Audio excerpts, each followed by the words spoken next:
아멘. 네, 오늘 말씀을 가지고 모든 이름 위에 뛰어난 이름이란 제목으로 같이 말씀을 좀 나누기를 원합니다.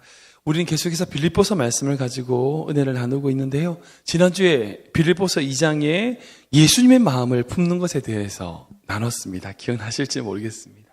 지난 시간에 예수님의 낮아지신 마음이 어떤 마음인가 두 가지를 나눴는데요. 첫 번째는 예수님의 어떤 마음이에요? 비우신 마음이에요. 자기를 비우시는 마음. 여기서 자기를 비웠다는 것은 자기의 권리를 포기했다는 것을 의미합니다. 우리가 당연히 누릴 수 있는 것, 당연히 할 수 있는 그 권리를 내려놓을 때에 천국을 누릴 수 있다고 말씀을 드렸어요. 자기 권리를 주장하면, 자기의 것을 주장하면요, 그것은 천국을 누릴 수 없어요. 그런데 그 공동체에 자기의 것을 내려놓는 그 한 사람 때문에 그곳이 천국이 되는 거죠. 그때 제가 팔을 말씀드렸죠. 팔에 수련회 때 팔을 끼워가지고 자기 입에는 못 넣지만 남의 입에 넣어주는 그곳이 천국이라고요. 자기의 것을 내려놓을 수 있는 곳. 예수님께서 자기를 비우셨다는 것은 자기 마음, 자기 있는 것을 내려놓으셨다는 것을 의미합니다. 두 번째, 예수님의 마음은 스스로 낮추시고 겸손하신 마음이라고 나눴어요. 낮추신다는 의미는 원래 낮은 자가 아니란 뜻이죠. 낮추셨다는 거니까. 낮추셨다는 뜻은 그분이 원래 낮으신 분이 아니라는 거예요. 여러분, 높은 곳에서 낮은 곳으로 내려올 때에 힘이 생긴다라고 말씀드렸죠. 수력발전소가 그렇잖아요. 물이란 것이 물 자체에 힘이 있는 것이 아니라 높은 곳에 있는 물이 아래로 떨어질 때에 거기서 만들어진 힘으로 전기를 만드는 것이 수력발전소이듯이요. 위에서 아래로 내려올 때에 힘이 생겨요. 높은 자가 낮아질 때 힘이 생깁니다. 그런 의미에서 예수님의 겸손은 세상의 어떤 것보다 강합니다. 왜요? 이 세상에 가장 높으신 분이 가장 낮은 곳, 그 마구간으로 오셨기 때문에 거기에 강한 힘이 있다는 거죠. 이런 두 가지 예수님의 마음에 대해서 우리 지난주에 나눴습니다. 그런데 그렇게 예수님께서 자기를 비우시고 스스로 낮추셨는데 그 낮추심으로 끝인가? 그렇지 않아요. 결코 그렇지 않아요. 이때부터 하나님의 새로운 역사가 시작된다고, 이루어진다고 빌립보서는 말씀하고 있습니다. 한 번 더 우리 9절부터 11절까지 말씀 한 번 더 읽어보도록 하겠습니다. 시작!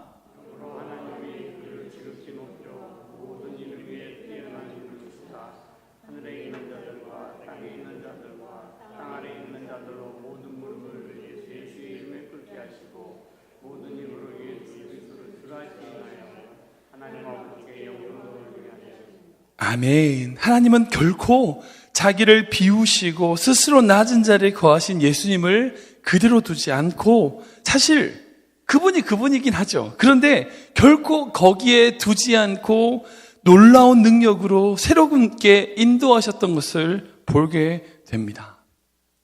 제가 사역하면서요, 믿는 것이 있습니다. 어떤 거냐면 하나님은 결코 빚지지 않으신다는 거예요. 하나님은 결코 우리에게 빚지지 않으세요. 왜? 성경 말씀에 빚지지 말라고 하셨으니까 그렇게 빚지지 말라고 하시는 그분이 스스로 빚을 지시겠어요? 하나님은 결코 우리에게 빚지지 않으세요. 이 말씀이 뭐냐면요, 하나님은 우리가 주님을 위하여 무언가를 드리면, 그것은 주님을 위하여 스스로 낮추고 비우고 헌신하면 결코 우리를 빈손으로 돌아가게 하지 않으시는 분이라는 거예요. 저는 그렇게 믿어요. 하나님은 결코 공짜를 원하지 않으시는 분이에요. 공짜가 없으신 분이에요. 결코 우리가 주님을 위하여 헌신하고 주님을 위하여 자기 삶을 드리면 하나님은 갚으셔요. 저는 그걸 믿어요. 사역하면서 많이 봤어요. 주님을 위하여 그렇게 드리는 사람, 그렇게 헌신하는 사람들이 결국 하나님의 은혜, 하나님의 인도하신 가운데 거하는 모습을 저는 많이 봤습니다. 혹시 여러분 주님 위해서 손해보셨습니까? 축하드립니다. 축하드립니다. 이제 하나님께서 갚으실 겁니다. 혹시 주님을 위해서 낮아지셨습니까? 이제 하나님이 높으실 겁니다. 이게 성경의 법칙이에요. 이게 성경의 법칙이에요. 성경에서는 우리가 우리 스스로를 높일 때는 하나님이 낮추세요. 강제로 낮추세요. 그러나 우리가 주님을 위하여 낮은 자리에 거하면요, 하나님은 결코 그 낮은 자리에 거한 자를, 그 헌신과 낮아짐을 잊어버리는 분이 아니에요. 몇 주 전에 저희가 영상 보여드렸잖아요. 팔복의 그 최춘선 할아버지, 맨발로 다니시는 그 할아버지 영상 보여드렸잖아요. 누가 그렇게 사는 줄 알았겠어요? 아무도 몰랐다고요. 근데 하나님 하나님은 아시잖아요. 아무것도 보잘것 없는 것 인생 같지만, 지하철 다니면서 그렇게 외치고 다니는 것이 아무것도 없는 것 같지만, 아닌 것 같지만, 그 인생을 귀하게 보신 하나님이 결국 그를 높이신다고요. 혹시 이 땅에서, 그리고 당대에 못 받으면요, 하나님은 그 사람을 천국에서, 아니 그 후손에게라도 반드시 갚으세요. 꼭 갚으세요. 우리가 혹시 손해보는 것 같고, 예수님 때문에, 주님 때문에 낮아지는 것 같아. 아니요. 여러분, 하나님의 갚으심을 믿으시기 바랍니다. 하나님은 결코 그것을 내버려 두지 않으세요. 갚으세요. 아무튼 하나님께서 자기를 비우시고 스스로 낮아지신 예수님에게 놀라운 능력으로 인도하셨다고 사도 바울은 고백하는데, 구체적으로 두 가지를 생각해 볼 수 있습니다. 첫 번째는 뭐냐면, 예수님에게 모든 이름 위에 뛰어난 이름을 주셨습니다. 한번 읽어볼까요? 시작. 모든 이름 위에 뛰어난 이름을 주셨습니다. 아멘. 우리 9절과 10절 말씀인데 한번 읽어보겠습니다. 시작.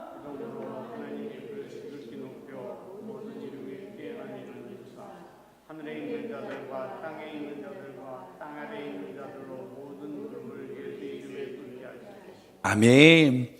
주님의 이름에는 능력이 있습니다. 믿으십니까? 아멘. 맞습니다. 예수님의 이름에는 모든 이름 위에 뛰어난 이름이십니다. 세상의 어떤 높은 자들보다 가장 높으신 분이 예수님이십니다. 그리고 그 이름 앞에 모두 무릎 꿇게 하셨습니다. 이 말씀이 결국 뭐냐? 예수 그리스도께서 이 세상의 심판주로 다시 오셔서 이 세상의 모든 권세들을 꿇게 하시고 우리를 다스리실 것이라고 하는 선포입니다. 여기에 있는 하늘에 있는 자들, 이 어떤 자들일까요? 이미 천국에 있는 자들이죠. 이미 천국에 올라 있는 모든 자들을 의미합니다. 땅에 있는 자들, 지금 이 땅에 살아가고 있는 우리들이겠죠. 그리고 땅 아래에 있는 자들, 이것은 이미 예수님을 부인하고 거절함으로 음부에 갇혀있는 그 모든 영혼들을 의미합니다. 즉 과거와 현재와 미래의 모든 존재들이 예수님을 부인하지 못할 것이다 하는 의미입니다. 안타까운 것은요, 세상에서 예수님보다 더 중요하게 생각하는 것을 붙들고 가지는 사람들이에요. 정말 그것 없으면 죽을 것 같이 예수님보다 더 높은, 더 중요하게 생각하는 그것을 붙들고 가는 사람들을 보면 안타까워요. 여러분, 그렇지 않습니다. 세상에 어떤 것보다 가장 높으신 이름이 바로 예수 그리스도의 이름입니다. 여러분, 제가 이 말씀을 묵상하면서 이름이 뭘까요? 모든 이름 위에 뛰어난 이름이라고 했는데 이름이 뭘까요? 제 이름이 임병회인데 제 이름이 이제 이름이죠. 우리 저희 사무 이름이 황정현이니까 사람의 이름이 황정현, 이 사람 이름이죠. 이게 우리에게 다 이름이 있어요. 세상에 이름이 없는 자들은 아무도 없습니다. 모든 자들은 다 이름이 있습니다. 여러분, 근데 지명이 뭘까요? 지명도 이름이에요. 나라 이름이잖아요. 대한민국, 이것도 이제 나라 이름이에요. 미국, 이게 근데 이름인 거죠. 그러니까 예수님이 모든 이름보다 뛰어나다는 것은 모든 나라보다 뛰어난 이름이라는 거예요. 한국, 미국, 일본, 이런 나라라고 하는 이름보다도 더 뛰어난 이름이라는 거죠. 여러분, 근데 병도 이름이에요. 그죠? 병명이라고 하잖아요. 위암, 유방암, 당뇨, 고혈압, 이것도 다 이름이에요. 그러니까 우리가 이 세상에 존재하고 있는, 우리가 말하는 모든 명사들은 다 이름이에요. 그러니까 예수님께서 모든 이름보다 뛰어난 이름이다라고 말씀하시는 것은 우리가 말하는 모든 명사들보다 뛰어나신 분이라는 거예요. 그것을 다스리시는 분이라는 거예요. 우리가 알고 있는 빈곤, 질병, 암, 이 모든 것이 다 이름이에요. 예수님은 모든 이름보다 뛰어나신 이름입니다. 그것은 사람보다, 그러니까 많은 사람들이 이 말씀을 그냥 다른 모든 사람들보다 뛰어나다라고 생각하는데 사람보다 높으신 분이다. 맞는 말씀이에요. 그 말씀도 되지만 우리가 알고 있는 이 세상에 존재하는 모든 것보다 뛰어나신 분이라는 걸 믿으시기 바랍니다. 이 말씀 여러분들 믿음으로 받으세요. 예수님의 이름은 암이란 이름보다 높으신 분이에요. 믿으십니까? 네. 예수님의 이름은 가난이란 이름보다 높으신 분입니다. 예수님의 이름은 분쟁, 다툼, 미움이란 단어들보다 더 높으신 이름이에요. 우리가 그 예수님의 이름을 믿을 때에 우리가 이 세상을 살아가는 어떤 문제든 여러분들이 생각하는 그 문제라는 것도 명사고 이름이에요. 그 문제보다 더 뛰어나신 그 예수님의 이름을 믿고 의지할 때에 우리는 그 문제 속에서 해결받을 수 있다는 걸 믿으시기 바랍니다. 이 말씀 여러분들 믿음으로 받으세요. 여러분들이 알고 있는 단어를 생각해 보십시오. 그 이름보다 뛰어나신 우리 구주 예수 그리스도의 이름, 그 이름을 붙잡는 우리 모두 되기를 주님으로 축원합니다. 두 번째로 예수님이 하나님께서 예수님을 어떻게 하셨느냐? 모든 입으로 아버지께 영광을 돌리게 하셨습니다. 한번 읽어볼까요? 시작! 모든 입으로 아버지께 영광을 돌리게 하셨습니다. 우리 11절 말씀인데요. 읽어보겠습니다. 시작!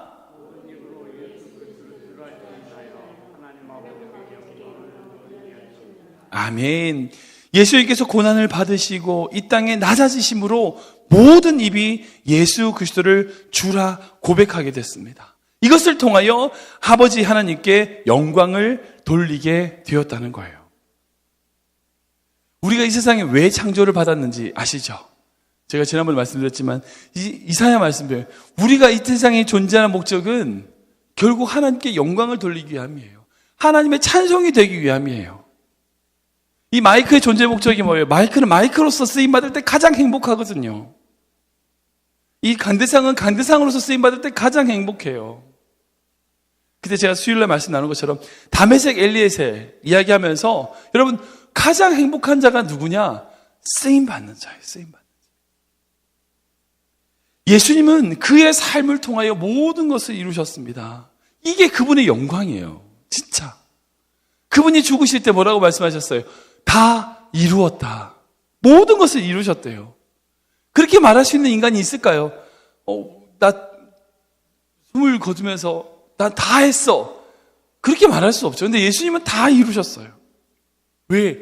그렇게 낮아지고 죽으심으로 모든 생명으로 모든 인간으로 하여금 하나님께 영광을 돌리는 인생이 될 수 있도록 계기를 만드셨어요. 그 십자가가 바로 놀라운 그 능력이라는 거예요. 그리고 그 예수님을 통하여 모든 입이, 방금 말씀드렸던 모든 이름이 뛰어난 이름이시기 때문에 모든 입이 하나님께 영광을 돌리도록 한 것, 이것이 바로 예수님에게 가장 큰 영광이 되더라는 거예요. 여러분, 모든 입이 예수 그리스도를 주라 고백한다는 것은요, 모든 피조물들이 하나님이 온전히 주인 되신다는 것을 고백하는 거예요. 제가 내일 주일 예배 때도 이 말씀을 나누겠지만 여러분 이 주인 되심이라는 것에 대해서 정말 깊이 묵상하셔야 돼요. 죄송합니다. 사단이 처음부터 아담을 유혹할 때 뭐라고 유혹했어요? 선악과를 유혹할 때 뭐라고 유혹했어요? 너가 이것을 먹으면 무엇과 같이 된다? 하나님과 같이 된다. 하나님과 같이 될 것이다. 이것은 결국은 뭐냐면요, 너 인생의 주인은 누구라는 거예요? 너라는 거예요. 하나님이 주인이 아니라 너가 하나님이 될 수 있다는 거예요. 너가 하나님이 될 수 있고 너가 너 인생의 주인이 된다는 거예요. 이게 사단의 유혹이었어요. 김동호 목사님 설교 들어보면 그분께서는 캐나다의 어떤 분이 이제 교제하시는 분이 그 캐나다에 사탄교라는 게 있대요. 사탄교라는 게 있는데 그 사탄교의 사탄경이 우리 성경처럼 사탄경이라는 게 있는데 그 성경을 우연찮게 이제 김동호 목사님께 전해준 거예요. 그래서 김동호 목사님이 그 설교 시간에 얘기하시면서 그 첫 장을 딱 열어봤대요. 그 사탄경의 첫 번째, 우리 창세기 1장 1장처럼 첫 번째 말이 뭔지 알아요? 뭔지 아세요? 너의 인생의 주인은 너 자신이다. 딱 덮으셨대요. 읽을 필요가 없다. 그놈이 그놈이다. 금마가 금마라는 거예요. 처음에 아담을 유혹했던 걔가 걔예요. 여러분, 사단은 끊임없이 지금도 우리에게 유혹하는 것은 뭐냐면 너의 인생의 스스로 주인이 되라는 거예요. 이게 사단의 유혹이에요. 여러분, 우리가 하나님께 영광을 돌리는 것은 뭐냐? 그 유혹을 이겨내어 내가 주인이 아니라 하나님이 나의 주인입니다라고 고백하는 거예요. 예수 그리스도께서 나의 주인입니다라고 고백하는 게 하나님께 영광을 돌리는 거예요. 여러분, 다시 말씀드리지만 우리는 하나님의 영광을 위해서 창조를 받았습니다. 하나님의 찬송을 하기 위해서, 찬송이 되기 위하여 창조함을 받았어요. 예수님은 그 창조함의 원리대로 살도록 이 땅에서 우리에게 모범을 보여주셨어요. 그리고 예수님처럼 하나님께 영광을 돌리는 아름답고 멋진 인생을 우리가 살아야 됩니다. 그 인생이 가장 행복한 인생입니다. 왜? 우리가 그렇게 하기 위해서 쓰임받았거든요. 그렇게 지음받았거든요. 우리가 그렇게 지음받았기 때문에 그렇게 하는 것이 가장 행복한 인생이라는 겁니다. 말씀 좀 정리해 보겠습니다. 사람은요, 높아지고 싶은 마음이 있어요. 권력의 욕망이 있습니다. 누구나 다 권력을 갖고 싶어 합니다. 힘을 가지고 싶어 해요. 그래서 인간의 역사를 보면 끊임없이 힘을 갖기 위해서, 그 권력을 갖기 위해서 투쟁해 싸우는 역사가 바로 인간의 역사입니다. 한국의 미디어를 보면 이제 갑질한다는 얘기를 참 많이 듣게 돼요. 얼마 전에 대한항공 그 회장님의 사모님이 여직원을 폭행하시는 그 장면, 그 뉴스에 막 나오는 바람에 엄청 뉴스가 됐었죠. 여러분, 갑질이라는 것은 힘을 가진 자가 가진 힘을 가지고 약한 자에게 하는 횡포를 의미하는 것을 말합니다. 여러분, 세상은 그래요. 갑질해요. 힘을 가진 자가 그 힘을 가지고 힘 없는 자에게 나 힘 있어라고 말하는 것이 세상이에요. 그렇게 하지 않으면 세상은 돌아가지 않는다라고 얘기해요. 근데 여러분, 기독교의 원리는 아니에요. 그렇지 않습니다. 기독교의 원리는 내가 힘이 있으니까 내가 힘이 있으니까 힘이 있는 거야 라고 말하는 것이 아니라요. 기독교의 원리는 자기가 힘이 있으면 그 힘을 내려놓는 거예요. 자기 힘이 있으면 그 힘을 행사하지 않고 절제하고 심지어는 포기하여 겸손함으로 주민 닮아가는 것, 이것이 기독교입니다. 그래서 기독교는 섬김의 종교라고 얘기합니다. 그러기에 교회의 모든 직분은 지위나 권력이 아니에요. 높고 낮음이 아니에요. 봉사하라고 준 거죠. 목회자도 마찬가지고.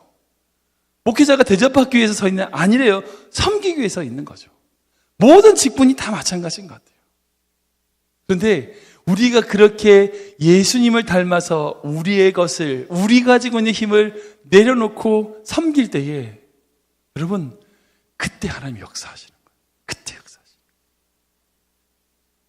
하나님은 결코 잊어버리지 않고 갚으세요. 그뿐 아니라 그 섬김을 통하여 그 사람에게 갚으실 뿐 아니라 그 섬김을 받는 모든 사람에게 영향력을 끼쳐요. 마치 예수님의 그 낮아지심을 말미암아 모든 이름 위에 뛰어난 힘을 주시고 아버지께 영광을 돌리게 되신 것처럼 그 한 사람의 낮아짐으로 말미암아 그 사람에게 갚으시는 것뿐 아니라 그 사람의 낮아짐을 말미암아 그 공동체를 아름답게 만드시는 거예요. 이게 성경의 법칙이에요. 그래서 이제 우리는 그거예요. 얼마나 더 낮아짐에 경쟁을 하는 거예요. 세상은 높아짐에 경쟁을 해요. 아니요. 근데 우리는 낮아짐에 경쟁을 하는 거예요.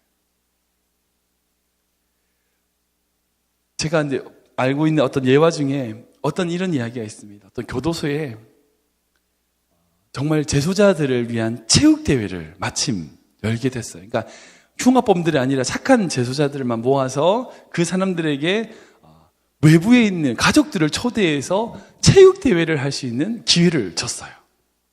정말 좋은 시간을 가졌어요. 아침부터 소풍 가듯이 가족들은 다 김밥을 싸가지고 와서 찾아오고 그리고 같이 그 제자들과 함께 축구도 하고 배구도 하고 즐거운 게임 시간을 가졌어요.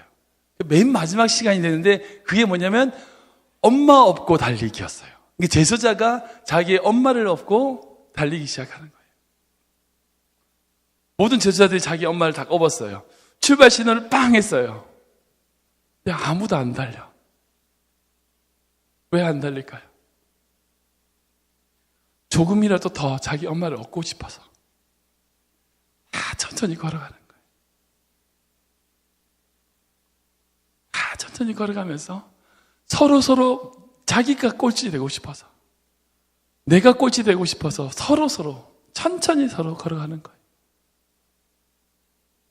여러분, 세상의 경쟁은요, 먼저 달려서 1등하는 게 잘한다고 생각하는 것 같아요. 그런데 기독교의 경쟁은 그렇지 않아요. 누가 꼴찌가 되냐는 거예요. 누가 꼴찌가 되는 싸움이에요.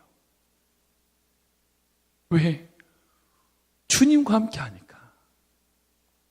주님을 붙들고 있으니까. 그분이 그렇게 낮아지셨는데 우리가 높아지려고 한다. 그분 다시 한번 더 생각해 봐야 돼요. 예수를 내가 모시고 있는가? 우리의 싸움은요, 꼴찌하기 위한 싸움이에요. 그런 경쟁이에요. 우리 삶 속에 정말 예수님의 그 마음을 붙잡고 우리를 위하여 모든 것을 허락하신 그 예수님의 사랑을 붙잡고 주님을 위하여 더 낮은 자리에 거하는 우리 모두가 되기를 주님으로 축원합니다.